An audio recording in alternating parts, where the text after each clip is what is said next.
Hello guys, I am निकी और आप देख रहे हैं अपने YouTube channel IQ students point. So guys, जैसे कि आप लोगों की डिमांड पे कि मैम हमें डॉक्यूमेंट्स क्या लेके जाने हैं और हमें आंसर राइटिंग क्या करनी है, कैसे हम अपने आंसर्स को कवर कर सकते हैं, तो वो सारे डाउट्स को आज हम इस वीडियो में अच्छे से क्लियर करेंगे। थंबनेल से आपको पता लग गया होगा कि ये जो आंसर राइटिंग के डाउट्स हैं ना, वो सभी कोर्स के बच्चों के लिए हैं। सो आप लोग बेफिक्र होकर इसको अटेंड कीजिए। ओके, अब सबसे पहले हम ये चीज़ देखेंगे कि हम वहाँ पे एग्ज़ामिनेशन सेंटर में क्या चीज़ लेकर नहीं जा सकते हैं। ठीक है, देखो, फर्स्ट ऑफ ऑल आप हो कॉलेज के बच्चे, अब आप स्कूल के बच्चे नहीं रहे। सबसे पहले तो आपको अपना कार्डबोर्ड स्किप करना है। कॉलेज में कभी भी कार्डबोर्ड लेकर नहीं जाया जाता। मोबाइल फ़ोन है, एयरफोन्स हैं, ब्लूटूथ है, एयरपोर्ट्स हैं, बोट है, जो भी चीज़ें हैं वो सब आपको अपनी बाहर ही छोड़कर जानी है। एडमिट कार्ड की जो वीडियो मैंने बनाई थी उसके अंदर मैंने आपको ये बताया था कि एडमिट कार्ड में ये क्लियरली मेंशन है कि अगर बच्चे के पास इन चीज़ों में से कोई भी चीज़ मिलती है तो उसको एग्जामिनेशन सेंटर से आउट कर दिया जाएगा। ठीक है, फिर रिक्वेस्ट करते रहना खड़े हुए कि सर मेरे पास गलती से आ गई थी, ये हो गया था, वो हो गया था। बच्चा रिस्क लेना ही नहीं है, उस चीज़ को आप बाहर रख कर आओ। अगर आप लोग अकेले आ रहे हो तो अपने रिस्क पर देख लो कि आपको मोबाइल लाना है या नहीं लाना, लेकिन आप दूर से आओगे, घर वालों को खबर भी देनी है कि पहुँचे नहीं पहुँचे, तो उसके लिए मोबाइल लाना भी पड़ेगा। तो उसके लिए सॉल्यूशन हमारी टीम ने ये सोचा कि आप लोगों के फ्रेंड्स के पेरेंट्स वगैरह तो होंगे, ऐसा तो नहीं है कि एक सारे ही बच्चे फ्रेंड सर्कल बना कर आएंगे। जितने भी बच्चे हैं किसी का तो पेरेंट्स होगा ना, और पेरेंट्स पे भरोसा किया जा सकता है। ठीक है, तो आप अपने फ्रेंड्स के पेरेंट्स को अपने मोबाइल या जो भी चीज़ आप ऐसी लाओ इलेक्ट्रिक वाली, तो वो वाली चीज़ आप उनको दे सकते हो। ठीक है, क्योंकि बच्चा अगर दूर से आएगा तो ऑब्वियसली बात है बैग भी लेकर आएगा। अब बैग को तो चलो कोई नहीं, एक जगह रख दो, उसके पैसे निकाल के पॉकेट में रख लो, बैग में बॉटल ही तो है, छोड़ दो, लेकिन मोबाइल फ़ोन को तो नहीं छोड़ सकते। तो यही एक तरीका है होने का। बाकी अगर आप लोगों के माइंड में कोई और है तरीका, आइडिया, तो आप मुझे कमेंट में बताना ताकि और भी बच्चों की हेल्प हो सके। ठीक है, सो ये सारी चीज़ें आपको अवॉइड करनी है, कुछ भी हो जाए। साथ में अब एक चीज़ और ध्यान रखना, ऐसा नहीं कि आप ये समझो अरे कोई नहीं यार, मैम ने बोला था तो क्या हो गया, हम ले जाते हैं। मैंने आप लोगों को ये बात क्लियर बोल दी है।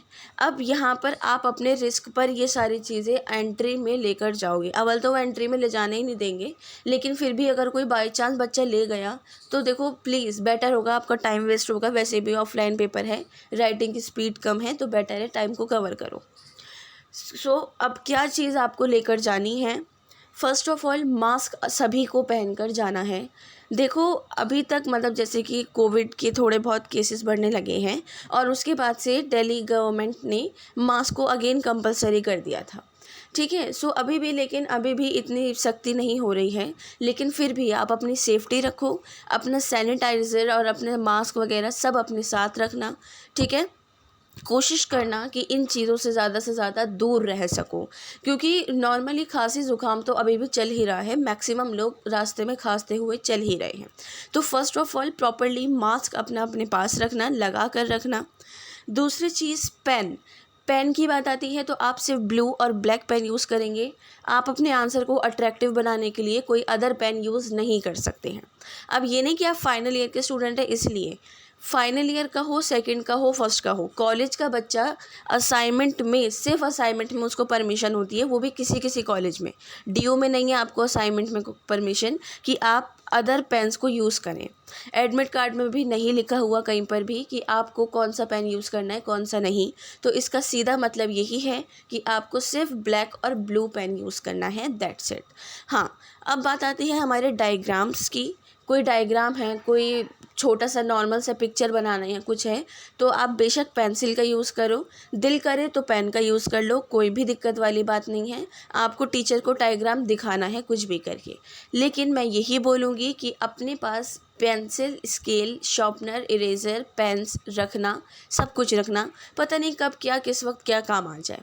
ठीक है, तो पेन्स जो है एक्स्ट्रा रखना, ये मत सोचना कि अरे कोई नहीं वहाँ किसी से मांग लेंगे। बेटा ऐसा मत करना गलती से भी। कॉलेजेस ज़रूरी नहीं है जहाँ आपका सेंटर पड़ा है उसके बाहर कोई शॉप हो या कुछ हो जो आपको पेन परचेज़ करने में हेल्प करे, ठीक है। बच्चा सब अपने अपने हिसाब से कर लाते हैं, ज़रूरी नहीं है कि कोई आपको पेन देकर मदद कर दे। तो ये वाली चीज़ का तो रिस्क रखना ही नहीं, आप इस चीज़ को साथ में लेकर जाना, ठीक है। तीसरी चीज़ अब यहाँ पर ये आ जाती है कि आप लोगों को कि मतलब डॉक्यूमेंट्स क्या क्या वहाँ पर लेकर जाने हैं। एडमिट कार्ड की वीडियो में वैसे तो मैंने आपको क्लियरली मेंशन कर रखा है कि आपके डॉक्यूमेंट्स कौन कौन से जाएंगे, लेकिन फ़र्स्ट ऑफ़ ऑल आपका एडमिट कार्ड होगा ही होगा। एडमिट कार्ड को मैंने जो है आपका वो एडमिट कार्ड की वीडियो उसके अंदर बता रखा है कि लेमिनेशन हुआ हुआ एडमिट कार्ड नहीं जाएगा। अगर आपने लेमिनेट करा लिया है तो अगेन जाओ उसको दोबारा प्रिंट आउट निकलवा कर लाओ और वो पेपर आप उसको लेकर जाना, ठीक है। दूसरी चीज़ आईडी कार्ड आपका 100% जाएगा साथ में, आईडी कार्ड और आपका एडमिट कार्ड। तीसरी चीज़ आधार कार्ड या वोटर आईडी कार्ड में से कोई एक प्रूफ साथ में ज़रूर रखना, ठीक है। एहतियातन बोल रही हूँ, ज़रूरी नहीं है कि आपको आधार कार्ड या वोटर आईडी कार्ड दिखाना ही पड़े, लेकिन रख लोगे तो कोई बुराई भी नहीं है, ठीक है।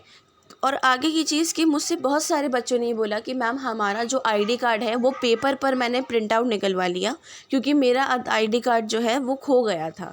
तो आप वो पेपर ज़रूर लेकर जाना आईडी कार्ड का, उसके साथ में आधार कार्ड भी रखना, ज़रूर रखना। अब चाहे आपका आईडी कार्ड हो या ना हो, आपको आधार कार्ड 100% रखना है, ठीक है। बिल्कुल भी ज़्यादा मत सोचना, सीधा सीधा बैग में उठाओ और डाल लो, कल आपका पेपर है। अब आते हैं हमारी क्या चीज़ जी, डॉक्यूमेंट्स वगैरह सब हो गए पेपर का। अब आती है एंट्री करने के बाद आंसर लिखने की बारी। फर्स्ट ऑफ ऑल ऑनर्स के पेपर हैं तो हम वही डिस्कस कर लेते हैं। देखो आपका बहुत सारे बच्चों ने ये बोला, फ़र्स्ट ऑफ़ ऑल रेगुलर के जो स्टूडेंट्स हैं वो ये बोलते हैं रेगुलर कॉलेज के कि हद से हद 3 या 4 पेज का आंसर इनफ रहता है, इससे ज़्यादा मत लिखना, ठीक है। देखो बच्चों, अगर आप रेगुलर कॉलेज से हो और इस वीडियो को सुन रहे हो तो ये वाली चीज़ है कि आप लोगों के पहली बात तो वाइवा होते हैं, असाइनमेंट्स होते हैं, आपके सभी चीज़ें असाइनमेंट्स वगैरह के साथ ली जाती हैं, तो उसके मार्क्स जोड़कर आपको आपके पेपर में दे दिए जाते हैं। लेकिन 16 वाले बच्चों के असाइनमेंट नहीं होते हैं तो उनको तो पेपर में ही मार्क्स अपने इंक्रीज़ करने हैं। तो मैं आप लोगों को जो बता रही हूँ, आप मुझसे कमेंट बॉक्स में सवाल मत करना कि मैम हम इतना कैसे लिखेंगे।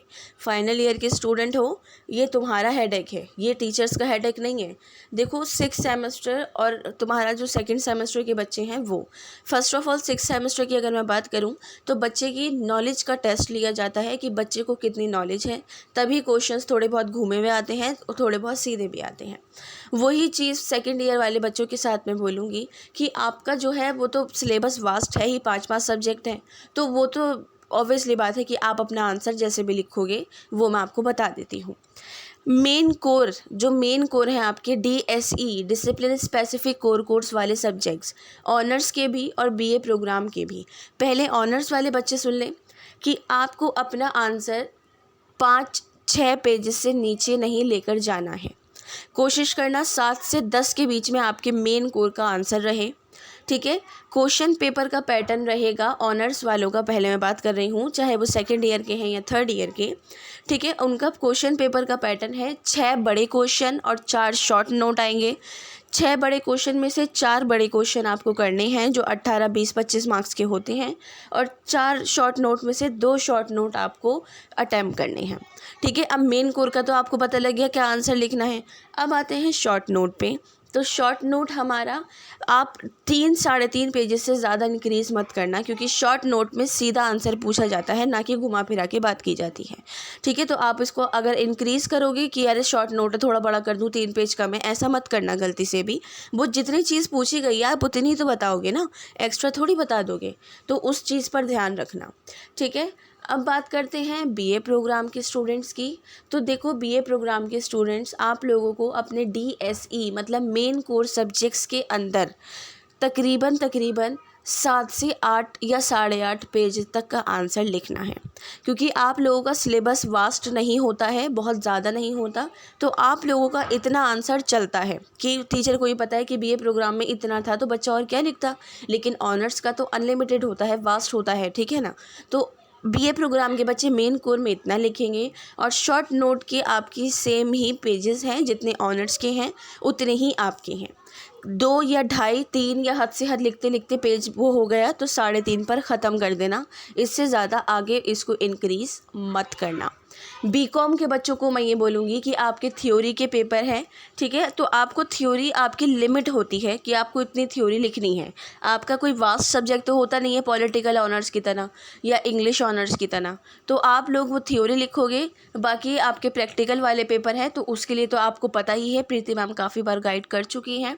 एंड सेकेंड थिंग ये कि आप सभी लोग जो मैंने डॉक्यूमेंट्स और सारी चीज़ें आपको बताई हैं उसको रख कर लेकर जाना, ठीक है। सो अब ये डाउट आपके क्लियर हो गए कि मैम हम क्या लेके जा सकते हैं, क्या नहीं लेके जा सकते हैं। सो अपना इंतज़ाम अब खुद करके जाओ तो ज़्यादा बेटर रहेगा। बाकी जो है डाउट आप लोगों के अभी भी होंगे, आई होप सो कि ना हो। मैंने कोशिश करी है कि काफ़ी डाउट्स मैं क्लियर कर दूँ, बट फिर भी डाउट है तो कोई दिक्कत वाली बात नहीं है, आप मुझसे कमेंट बॉक्स या टेलीग्राम चैनल पर पूछ सकते हैं। So thanks for the watching and best of luck all.